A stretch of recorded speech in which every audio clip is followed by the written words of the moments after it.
All right. Welcome to our program. My name is Rick Waters. I'm director of the Carnegie China Center in Singapore and the Hank Greenberg Chair.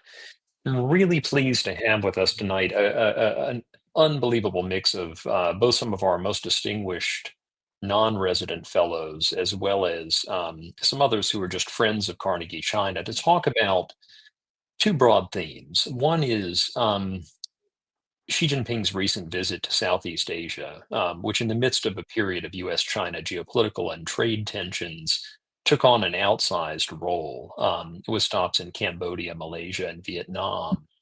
But also, we wanted to talk a little bit about a really important conference, first in a decade, a 2025 Central Conference on Work related to neighboring countries, what this meant, why it's an important signal potentially, and how the two pieces fit together.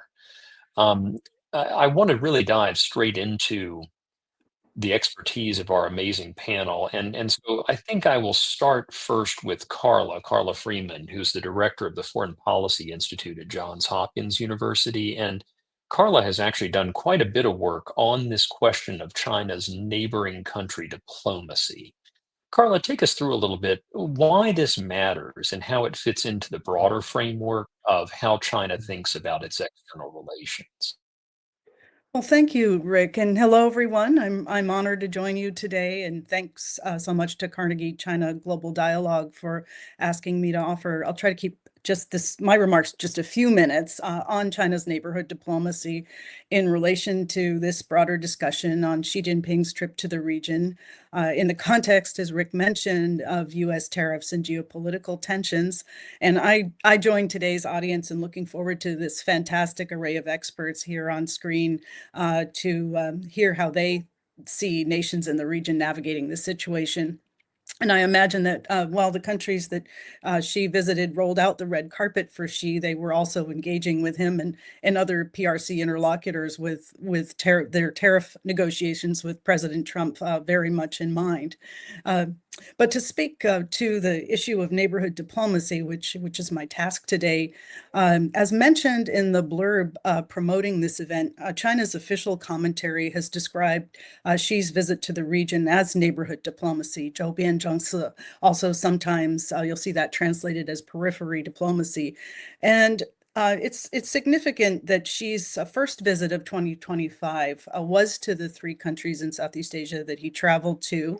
And it's also significant if you follow developments in Chinese foreign policy, because it took place just after China convened a very unusual Central Work Conference on Neighborhood Relations from April 8th to 9th. This central conference, although it looked like it was a response to international developments taking place in that it took place just about a week after Trump imposed reciprocal tariffs on the region and beyond, it had actually, of course, been planned for a really long time.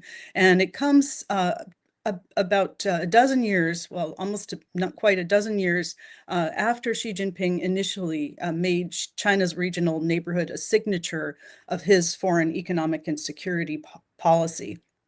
So to that point, it's not the first time that China's held an important meeting on neighborhood diplomacy.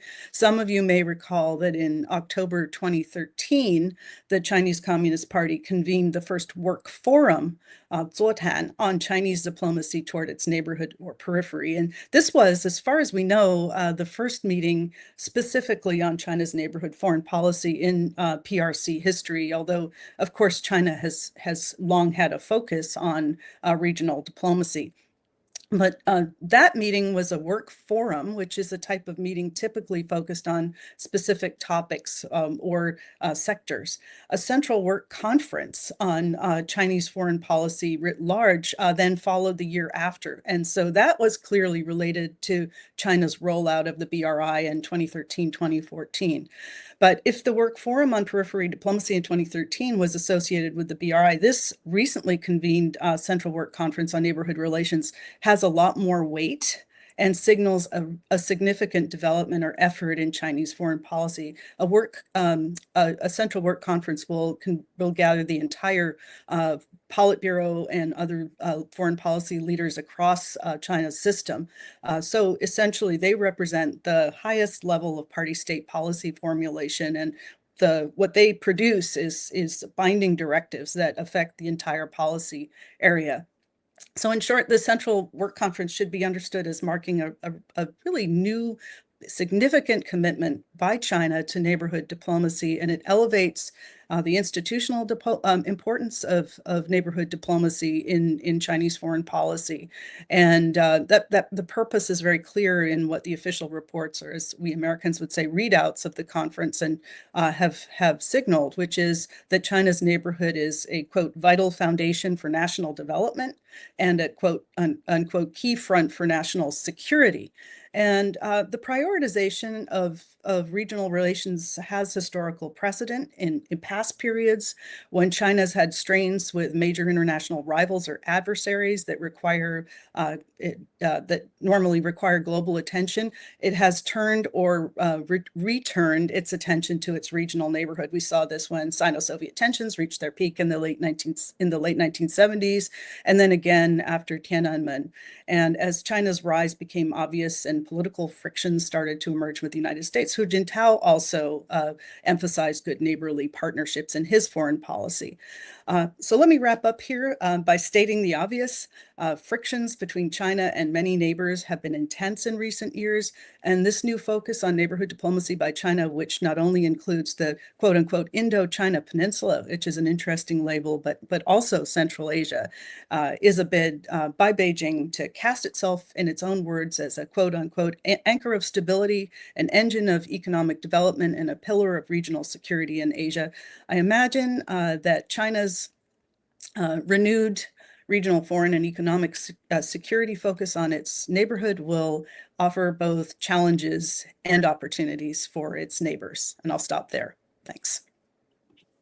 Carla, that was a great scene setter to this discussion, and I think it's fair to state the obvious that these meetings are planned a long way in advance. The timing of this, together with the trip, I think, took on a different narrative because it came after Liberation Day.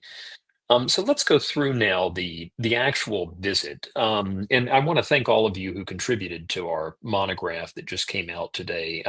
Let's start in order with Vietnam, with Le Hong Hiep, who is the coordinator of the Vietnam Studies program at ISEAS. You wrote in your paper that if I'm summing this up correctly, you didn't see it as a turning point in Sino-Vietnam ties. Take us through what you saw that was unique and different, and why you came to that conclusion. Thanks, Rick. As you mentioned, this is not a turning point in Vietnam-China relations because even when the trip took place, as a symbol of the close relationship between the two countries. Actually, this is the second trip of Xi to Vietnam in less than 18 months.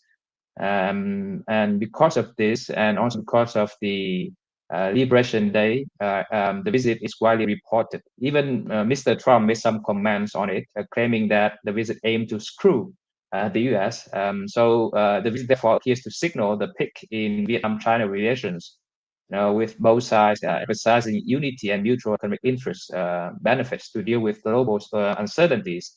However, as you mentioned, I would argue that beneath the surface of this diplomatic spectacle lie persistent tensions, most notably over the South China Sea and the transshipment of Chinese goods through Vietnam. As such, I believe the visit is far from a turning point in bilateral ties. Now, for those of you who are not familiar with the visit, just a quick recap. Vietnam rolled out the highest protocols for Xi, and the two countries signed 45 agreements, including deals to enhance supply chains, develop railway infrastructure, and expand cooperation in emerging fields like artificial intelligence and green development. Xi also called for deeper industrial ties and urged Vietnam to work with Beijing to resist unilateral bullying, and we know what he was referring to, right? He also emphasized the importance of maintaining global free trade systems. I'm sure the visit, as you mentioned, had been planned well in advance, but it provided a timely platform for both countries to address the economic pressures from the US. Obviously, China sought to pull Vietnam closer into its orbit, positioning itself as a stable partner in contrast to the unpredictable America. Meanwhile, Vietnam, which is heavily reliant on exports to the US, saw an opportunity in the visit to buffer potential economic shocks by deepening ties with China. So key outcomes of the visit included agreements to build new rail links connecting northern Vietnam and southern China, and China's pledge to open its markets to more Vietnamese agricultural products. These measures obviously aim to diversify Vietnam's economic dependencies and thereby reducing its vulnerability to US tariff threats. And my view is that despite this fanfare, this visit is unlikely to fundamentally change Vietnam's China policy or its strategic positioning between China and the US. Why? Because Vietnam remains committed to its non-alignment foreign policy, which prioritizes maintaining a delicate balance between the two superpowers. In my view, at least two key persistent issues underscore why this visit will not mark a turning point in Vietnam-China relations. First, South China Sea remains a latent source of tensions, although the past 3 years have seen relatively calm waters between the two countries. Vietnam does not view this as a permanent state. China may reignite tensions in the South China Sea anytime to pressure Vietnam into aligning with its broader strategic goals, especially when Beijing is less preoccupied with other regional rivals like the Philippines at the moment. Second, the issue of Chinese goods being transshipped through Vietnam to evade US tariffs poses a significant challenge as well. This practice has drawn scrutiny from the US, with White House Trade Advisor Peter Navarro highlighting it as a serious concern for Washington and a key issue in the ongoing bilateral tariff talks. And in response, Vietnamese Prime Minister Phạm Minh Chính has urged relevant authorities to crack down on this practice. But I believe such measures will risk upsetting China and potentially straining bilateral ties. And after the visit, we can see some other developments that tend to constrain Vietnam-China relations further. For example, during Xi's visit to Cambodia, China signed an agreement to fund the construction of the Funan Textile Canal, despite Vietnam's protest against the project. And there have been reports saying that Vietnam has decided to buy at least 24 F-16s from America. And this also a move, I believe, will upset China. So my conclusion is that Mr. Xi's visit to Vietnam is largely a diplomatic show in which both Vietnam and China wanted to leverage the visit itself for their own strategic and economic calculations, especially vis-a-vis the US. However, behind the scenes, Vietnam must work quickly to address ongoing issues like the South China Sea disputes and the transshipment problem, which will likely constrain its ties with China. Unfortunately, I believe Vietnam's ability to manage these challenges is not entirely in its own hands. As a smaller power, Vietnam must adapt itself and learn to dance to the tunes of both the US and China, trying to navigate their competing demands and striving to maintain its independent foreign policy. As such, my view is that, in a sense, why the visit is a diplomatic success on the surface, it also reveals the increasing fragility of Vietnam's strategic position. So I would like to leave it there, and I look forward to further discussions afterwards. Thank you. That was a great overview. I think we'll go through the remainder of the trip, and then Mingjiang, when I come to you, I think you should, if you don't mind, give us a bit of how the Chinese may have seen the visit from their perspective. But let's go second, just in the progression of the visit, the April 14th to 18th visit now to Malaysia. So for Neo Chow Bing, who is director of the Institute of China Studies at the University of Malaya and a non-resident fellow here at Carnegie, you wrote in your paper that this brought the China-Malaysia relationship to the highest level in history. So a very different conclusion from Hiep. Take us through a little bit of why that is, and particularly given that it's Malaysia's ASEAN host year, what, if anything, that might mean beyond the bilateral relationship for Malaysia's positioning in the ASEAN host context? Okay, thank you, Rick. My pleasure to be here, and good to see many friends here, old friends. Hi. So Malaysia's is the second leg of President Xi's visit. I think the most important outcome of the visit is the visit itself. It's elevated the relationship, at least at the symbolic level, to the I would say exactly at the highest level in history. Basically, this can be seen in the joint statement, a very upbeat joint statement issued in the wake of the visit. Malaysia and China just had a joint statement last year. It's less than 12 months, and then we have a new joint statement that was even more upbeat than what we had last year. And that joint statement basically included, the 2025, the latest one, include a lot of lexicons and languages from China. The 清晨惠容, the neighborhood diplomacy, all these terms, BRI, community of shared future, global initiatives, the 3 global initiatives, and so on and so forth. It was a remarkable document in the sense that it almost endorsed all the major diplomatic lexicons and concepts basically in this joint statement. And the title of the statement is basically a high-level strategic community of shared future. In a way, Malaysia seems to be quite endorsing the Chinese conception of and Chinese narrative of the international situation and its vision of the world at the moment. I think while this visit also have about 31 MOU signs, there was no big economic deliverables. Unlike in the past, we like to showcase how many investment amounts we have generated and so on and so forth. It was not this time. There's no new BRI project, so to speak. Malaysia-China BRI projects is actually something that we concluded almost 10 years ago, nothing new. But the symbolic significance, I think, is sometimes even more crucial. It shows that Malaysia at this point actually seem to be much more aligned with China on certain global issues. And one of the remarkable developments, I would say, is the joint foreign and defense dialogue mechanism. The 2+2, in a way, is effectively a 2+2. This is, I would say, a new page. It's unprecedented. We never really thought that Malaysia would do this. We know the relationship is good, but we never really thought that we will go into a 2+2 kind of arrangement with China. We don't even have with most of our ASEAN partners, if not all. Right? So that is quite a significant development. Of course, we still don't know how this 2+2 will play out. We still don't know how at what level it's going to be implemented.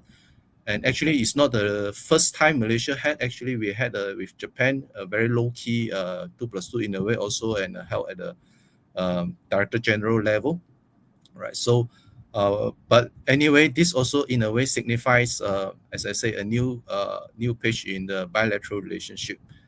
The other thing will be South China Sea. Of course, Hiep mentioned that it still remains a major issue between China and Vietnam. But somehow in Malaysia, of course, this is the only issue that will unravel the relationship for sure.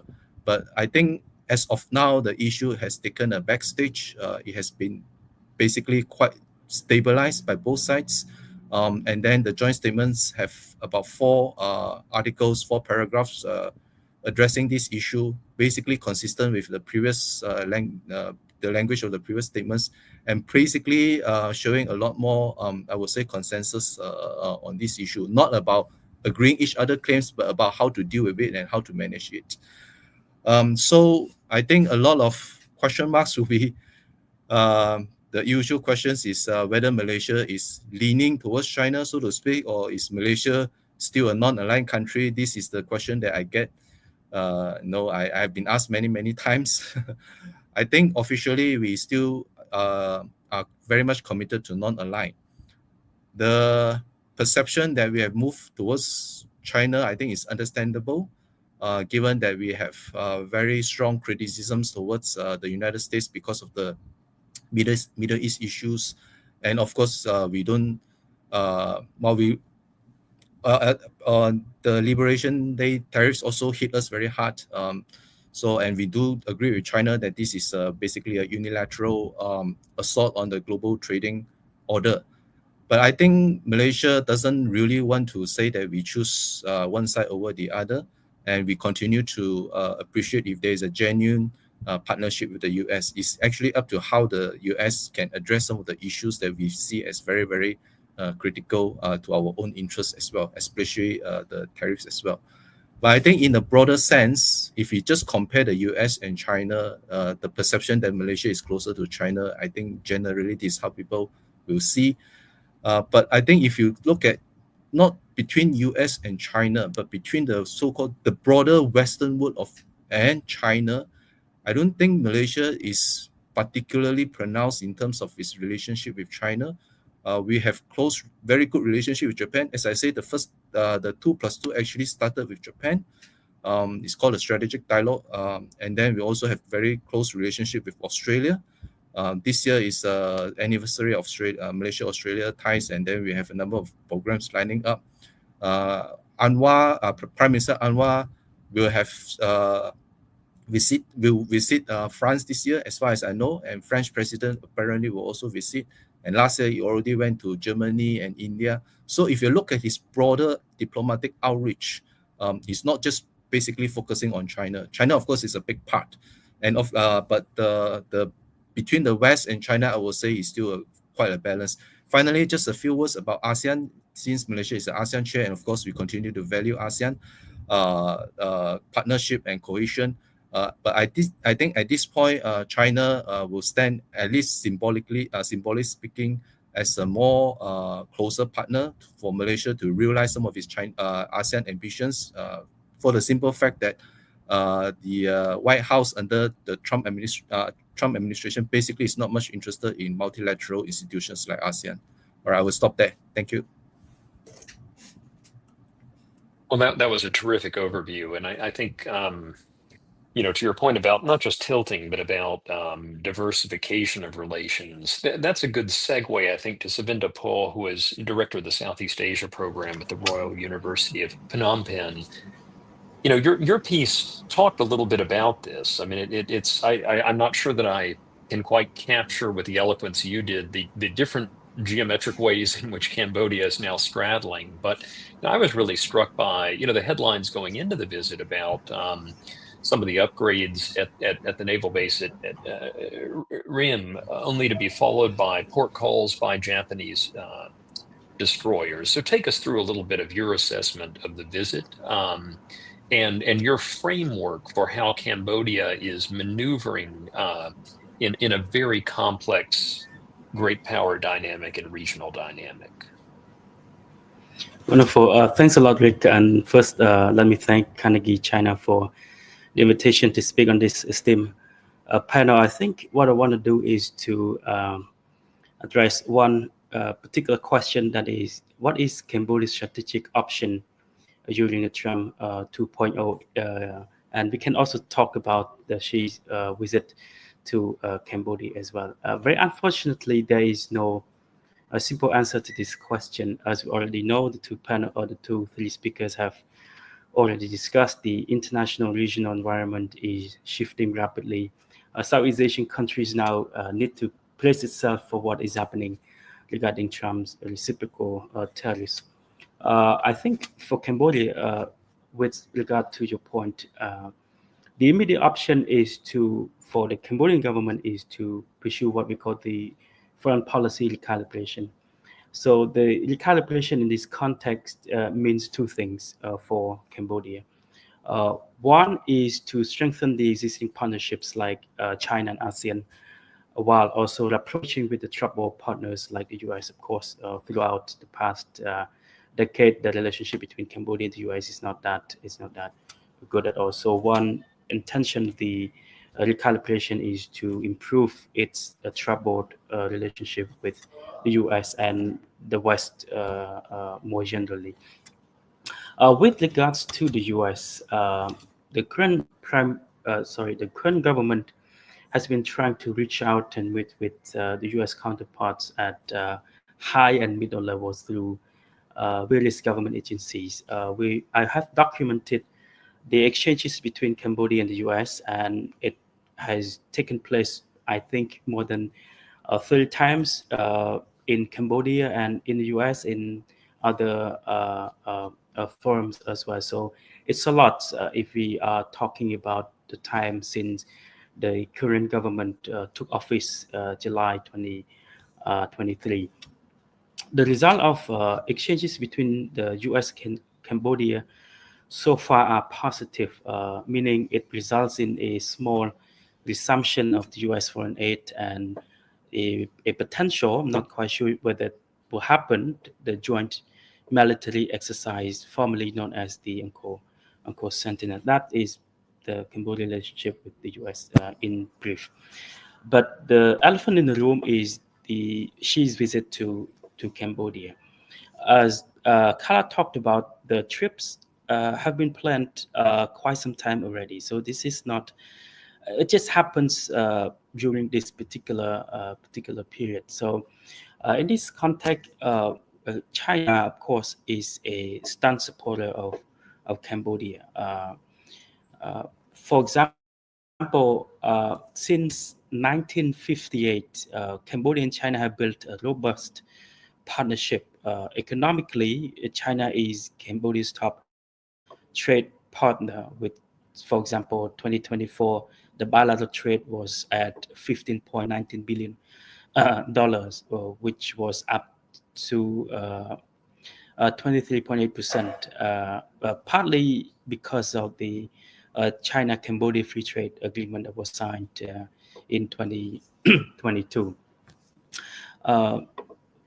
Other important event last year, Prime Minister Hun Manet, when he inaugurated the China-funded National Road 701C, he also talked about China's infrastructure support for Cambodia, and he also pledged to further advance the partnership with China. So that's why when Xi Jinping came to Cambodia last week, the results of the visit was signed 37 cooperative agreements covering trade, infrastructure, and security. One of the significant agreement was the China's pledge support for the Phnom Canal project.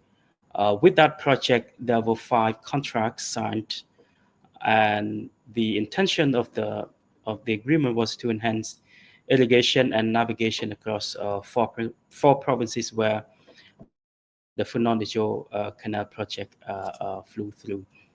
The other economic deals may include the renewable energy and the Senwell Smart City pilot project, which is aligning with Cambodia's 2050 vision and, of course, the UN 2030 agenda. Other agreements include digital trade protocols that potentially boost Cambodia ASEAN export role, and the security agreements also include cyber defense training, and other diplomatic agreements may include the supports for the stabilization of Myanmar and the Mekong sustainability.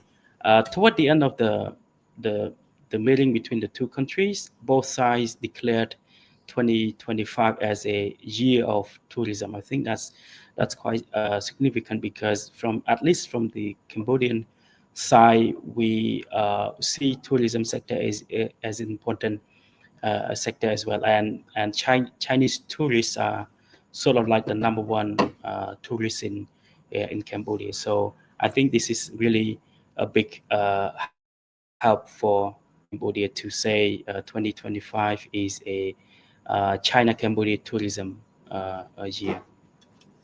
Now, getting back to why Cambodia needs to recalibrate its foreign policy, I think it's quite simple, because let's put it, this is not a new, this is not the old government. This is actually the new government. So the new government needs to prove that it is capable. So to say it is capable, it has to present itself as different kind of government, meaning it needs to legitimize its ruling through a nuanced foreign policy approach.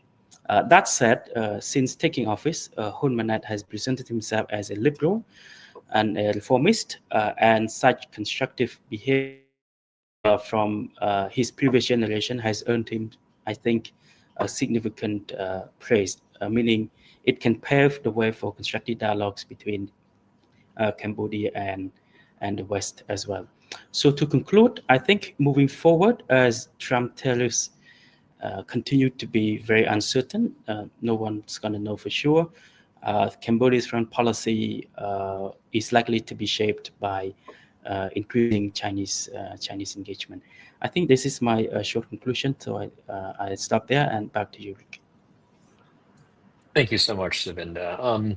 Let's go next to Li Mingjiang, who is Deputy Head of Graduate Studies at RSIS. Mingjiang, you wrote a really interesting paper on both what China achieved and the limits, I think, as you put it, of their engagement. Take us through from a Chinese perspective. Not that you speak for them, but your paper, I think, captured well what the objective boundaries were of the effort, and also what was consolidated and accomplished. Yeah, definitely. Immediately after the visits, we've seen from various Chinese government agencies, institutions, and mainstream media outlets that have provided quite a bit of a positive assessment of these visits. We've seen some of the narratives coming from the Chinese sources. For instance, they've been saying that these visits really represent an actual manifestation of the principles, the visions, and the policy guidelines that were reflected at the Central Conference on work related to neighboring countries. So they're already saying this is like implementation of that particular central government conference. And Chinese sources have also highlighted the view that these visits have resulted in a bit of upgrading of relations between China and these regional countries. I look at some of these narratives, labels that have been used, rhetoric that was shared. Some of things were already discussed by previous speakers. Indeed, there was quite a bit of like symbolism, diplomatic symbolism, but Chinese interlocutors and tend to emphasize some of the substantive issues, actual cooperation areas, expansion of areas of cooperation. Yeah. So well, that's roughly how the various institutions and the sources in China have evaluated. But let me make a comment here. I would say that the key issue, the key achievement out of Xi Jinping's visits to these three countries is really engagement. I want to emphasize the word engagement, right? Many of you probably agree with me when I say that in the past few decades, right, the magic of China's success in its relations with ASEAN countries was engagement. Right? Engagement includes cooperation, interaction, dialogue, and many other things. Right? Indeed, if you read a lot of these documents that have been publicized during and after Xi Jinping's visits, you see the intensification of engagement between China and these ASEAN countries. Right? You see the expansion of areas. Right? Of course, some areas are prioritized or emphasized, but it really ranges to almost every area they can think of, including, for instance, the civilization or cultural dialogue with Malaysia, right?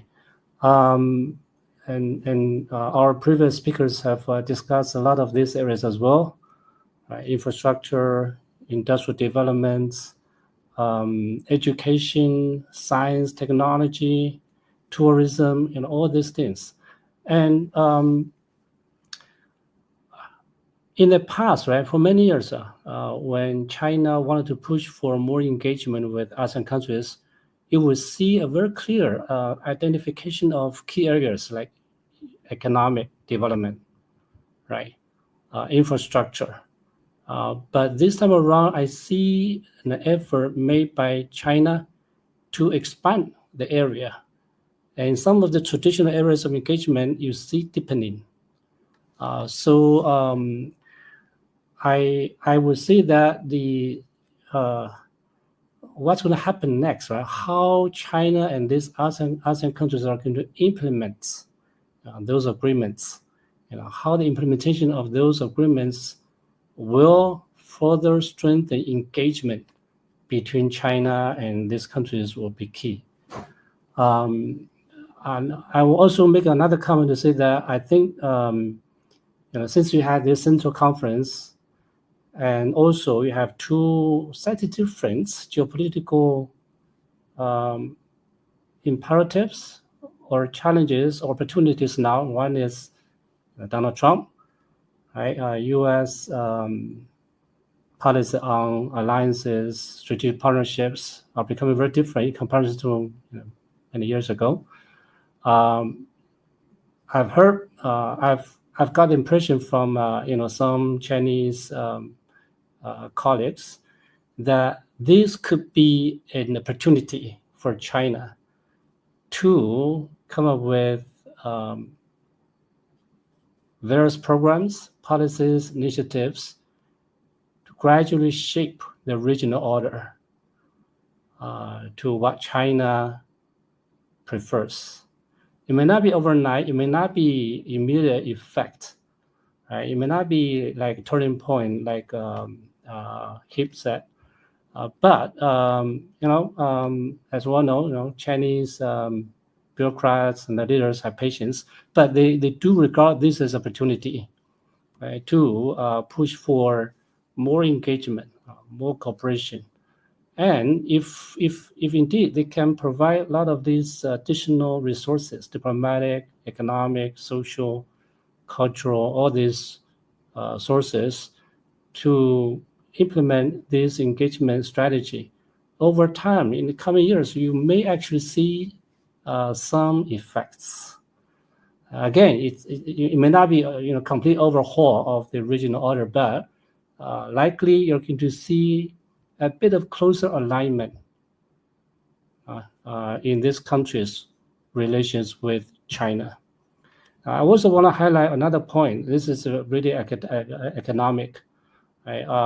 And this really dates back to Donald Trump's second term.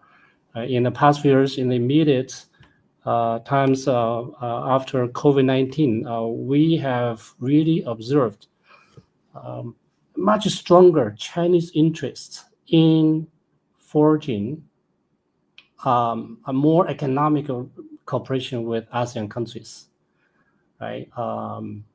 Provinces like Henan, central China, Chongqing, western China, Hainan, very southern tip of China. I'm just giving some examples. they have had very strong interests in reaching out to ASEAN countries and to build stronger economic relations. For Hainan, I'm sure you all know, right? It is now trying to build a free trade port, but the local leaders understand it may not be realistic to expect a lot of investments from Western countries or Japan or South Korea. So what do you do? And the best hope is ASEAN, including Singapore. Right. So you have really quite significant growth of this kind of interest in economic engagement and engagement in many other areas. And Toby will know this well. In the past few years, we've seen a lot more Chinese students coming to ASEAN countries, to Singapore, to Malaysia, to Thailand. It's really a quite significant growth of this number of Chinese students coming to ASEAN countries. So I will end there. I'm happy to engage in more discussion later. Well, Mingjiang, I think you really hit on a pretty profound topic. This deepening engagement. I think too often we kind of write this off as mushy language, but coming out of the neighboring countries conference, there were actually some contours that I think Xi Jinping talked about. And I wonder for you or for Carla, actually, maybe we'll turn to you next. Xi Jinping mentioned an Asian security model. Take us through a little bit of, is that new? Is it, how do these engagement signals to the system tend to play out on the back end of one of these major events? Yeah, thank you so much for that question. I mean, I'm still parsing that myself, but China has, for over a decade, promoted this notion of an Asian security concept, and in which it would play an important role, and as well as ASEAN. And though I do think in this context, it's also talking about in its own thinking about about global security in the region, in that nested in that broader concept of its global security initiative, and some of the regional initiatives like the Lancang Mekong cooperation that it has rolled out. So I think this idea is that through Chinese leadership and cooperation with ASEAN, and it had an opportunity again to speak directly with Malaysia as chair of ASEAN this year, that the region can actually manage its own security and do it in a way that will help the region avoid being caught up in the strife of great power competition. It's a difficult challenge for China to promote this idea, because it does have tensions over territorial sovereignty with many countries in the region. So I think I will suggest that, because I do teach a lot of Professor Lee's work in my course every semester, that perhaps he might have some more comments on this particular topic as well. Thanks, Carla.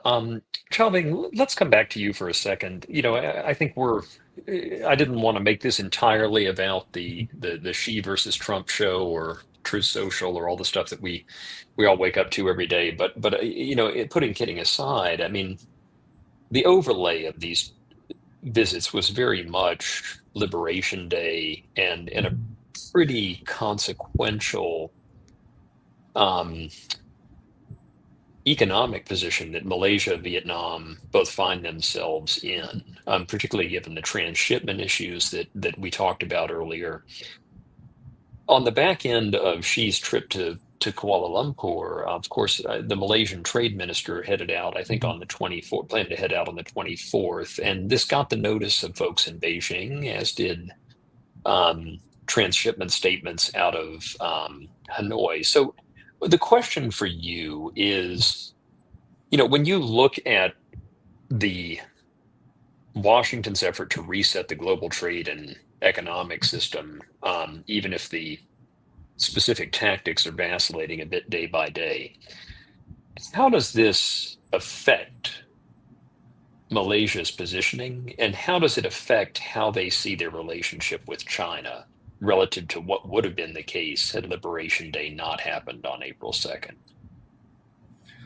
Well, if the Liberation Day tariffs did not happen, I think the visit itself will be more or less quite just a normal reciprocal visit. It wouldn't have the kind of significant strategic significant meaning in a way, and we will still be quite content with the position trying to connect the trade relationship between both sides. Transshipment issues actually happen in Malaysia also, and the US has also been pressuring Malaysia to crack down on some of this, and to a certain extent, we are quite willing to cooperate with the US on this, because we actually feel that transshipment, or the kind of investments that basically aim from transshipment, is not the kind of investment that we want to bring from China. We still, of course, very much welcome Chinese investment, but it will have to be sectors that actually benefit our own industrial developments. And to a certain extent, I think the Chinese, at least at the official side, they are willing to listen. They are willing to see how some of the issues can be negotiated. But of course, many of these transshipments take place among the private enterprise that is apparently quite difficult to control their movement as well, and difficult to monitor or for on our side as well.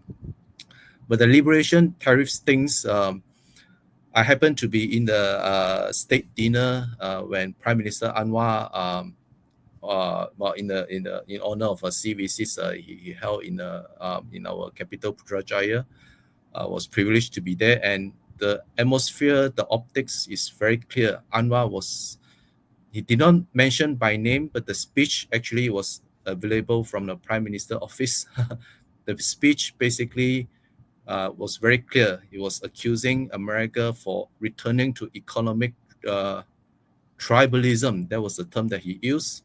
He was saying that the US is weaponizing market access. That is another term that left an impression when I heard it. That basically, I think, at least on that front, he was seeing eye to eye with China about how the global trading system is now being damaged and disrupted by the Trump administration. Of course, we sent a trade mission led by Minister Zaifru. I think he's in the US very soon. I think this first is something that he has to do. We still have a lot of domestic manufacturers and exporters. He cannot be seen to overlook their interests. He has to do something to show that at least he was trying to find some solutions. In fact, we do want to find a solution with the United States government, but this will not be an overnight thing. It will actually take a while, and we are quite unlikely to, I would say, we'll be quite unlikely to completely align with the US if the US asks us to put very strong restrictions against Chinese economic relationship. We are already quite integrated with the Chinese one. We are happy to make certain concessions here and there, but we won't be part of the camp trying, if the Trump White House planning is to actually try to isolate China. I think Malaysia is unlikely to be part of that plan. Yeah, Chow, I mean, that's going to be the one of the big issues going forward. I think will be rules of origin, particularly around Chinese industrial policy sectors. And I wanted to take that question to Hiep as well. Basically, a two-part question. One is Vietnam is obviously at the end of the first Trump term, that was the final Section 301 investigation. It was the unfinished business that former U.S. Trade Rep Bob Lighthizer had.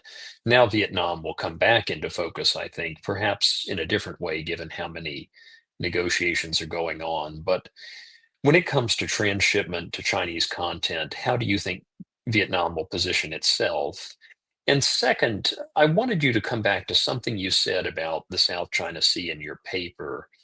Vietnam has been doing reclamation, but unlike Manila, the way in which it has been doing this has not engendered significant responses from Beijing. So if you could talk a little bit about why it's different and how Vietnam has managed that difficult equation. Thanks, Rick, for very good questions. First question on transshipment. Yeah, I think like Malaysia, Vietnam is interested in cooperating with the US to to address concerns and to solve the transshipment problem, because Vietnam actually does not benefit much from this practice. Like Malaysia, we want real investment that can add value to our economy, can create job, and help local companies to climb up the global value chain. But transshipment is not helping Vietnam in this regard, and it adds tensions to Vietnam-U.S. relations. So Vietnam really wants to address that issue, but I think it's not that easy, because as Chow mentioned, some deals are between private companies, and the government may not be aware of the real intentions behind those deals. Moreover, the scale of the transshipment is something unclear even to U.S. government or the Vietnamese authorities. Some estimates say that it may be as low as less than 10% of Chinese investment in Vietnam. But obviously, the Trump administration may have higher estimate. The problem is that not all Chinese imports into Vietnam have that transshipment intention. In most of the cases, the imports are for multinational companies who use the inputs and components from Chinese suppliers for their for assembling the final products in Vietnam, and that contributes the most to the trade surplus between and those products will eventually be exported to the US, and that contributes the most to the trade surplus between Vietnam and US. So if Vietnam actually tries to to restrict Chinese imports into Vietnam, including the imports that may serve the transshipment purpose, that will actually hurt the operation of U.S. companies in Vietnam, and eventually hurt the Vietnam-U.S. relations as well. So there's no easy answer to that question. But I believe that Vietnam will try its best to address the U.S. concern and try to deal with that fraud practice. Regarding the South China Sea issue, obviously the South China Sea dispute is the biggest sticking point in Vietnam-China relations. And Vietnam now is trying to focus on its internal development, and its concern is that the dispute will somehow harm, Vietnam's economic development by destabilizing the regional environment. So Vietnam's policy has long been trying to isolate the South China Sea dispute from the overall bilateral relations with China. And one example is how it's dealing with the handling the land reclamation in the Spratlys. So you may have been aware that over the past few years, Vietnam has been very proactive in building artificial islands in the South China Sea, in the Spratlys. The good thing is that China has been very self-restrained and has not tried to hinder or to stop Vietnam's land reclamation activities there. So this is an example of how building a good Thai relationship with China can actually help Vietnam to promote its interest in the South China Sea, while preventing the dispute from harming its regional environment, and may prevent the dispute from disrupting its internal development. So I think this is one of the reason why Vietnam has been trying to promote ties with China, despite all the concerns regarding China's real intention in the South China Sea. And obviously, Mr. Xi's visit to Vietnam is part of Vietnam's plan to further strengthen ties with China. the close relationship with China is actually not indicative of Vietnam's, fondness of China. I would say, like in a boxing game, in order for you to avoid being attacked by opponent, sometimes you have to embrace him tight. So I think this is something similar to Vietnam's strategy vis-a-vis China. Despite all the differences, we have to work with China closely, not both to promote the mutual interest and also to prevent China from causing troubles to Vietnam in the South China Sea, including regarding its land reclamation activities in this province. That's really helpful. Well, look, we're almost up against time, but I wanted to end with two final questions, one for Xiaobing and one for Mingjiang. Xiaobing, we have a question from one of our viewers about how Southeast Asian countries will play a role in some of the Chinese initiatives, global security, development, and civilizational. Given Malaysia's host year in ASEAN, if you could tell us a little bit about that. And then Mingjiang, if you wouldn't mind offering a little bit of a perspective on one issue that we didn't really get into, the South China Sea Code of Conduct, the initiative to have bilateral sort of maritime agreement with Malaysia this time through. What are the prospects for that issue, which has always been simmering in the background? Xiaobing first, and then Mingjiang, take us home. Thanks. Right. Thanks for the questions. Well, I don't think the 3 global initiatives will translate into any China, ASEAN, or ASEAN agenda per se. This is basically just bilateral. These initiatives won't get endorsement from every ASEAN countries. There will be some, but I don't think it will be part of the ASEAN agenda. It will be basically between Malaysia and China. And one of the MOUs, I mentioned the MOUs that were being signed exactly is our Ministry of Foreign Affairs apparently signed with their Ministry of Foreign Affairs 3 MOUs basically addressing cooperation about these 3 initiatives. We haven't looked into the content. We don't know how, especially GSI security initiative, what are we going to do with that? What is the concrete content? I have no idea. But Prime Minister Anwar is particularly fond of the civilizational dialogue. He's very enthusiastic about this. I would suppose that one of the things that would basically be more proactive from both sides will be the civilizational dialogue. That's really helpful context. And yeah, again, I didn't mean to imply in the ASEAN context, more just given the prominence of Malaysia this year bilaterally, what would it mean? Mingjiang, we'll give you the last word. A little bit on the South China Sea and the Code of Conduct, and then we'll thank all of our speakers for their contributions tonight. Sure, I'd be happy to add a few more words about the South China Sea issue. I've always argued that the South China Sea disputes are really a curse in the relations between China and Southeast Asia. Right? Whenever something happens in the South China Sea, it really destroys the political gain, the goodwill that a lot of the Chinese economic and social engagements programs with South Asia could help generate.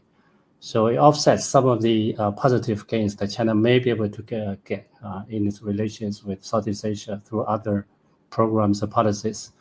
But it's a very difficult issue for China. It's a very difficult issue for ASEAN claimant states as well. And I suspect on the part of China, it will be very difficult to see significant reversal of behaviors and tactics, right? For over a decade now, top Chinese leadership has been telling the agencies, law enforcement agencies in particular, that they should be tough, right? When it comes to the protection of China's sovereignty, maritime interests. So I can imagine that, even you have had this central conference on work related to neighboring countries, have a lot of these positive policy instructions coming from Zhongnanhai. I am just skeptical that China's policy in the South China Sea could become very different. Could become more accommodative or much less assertive.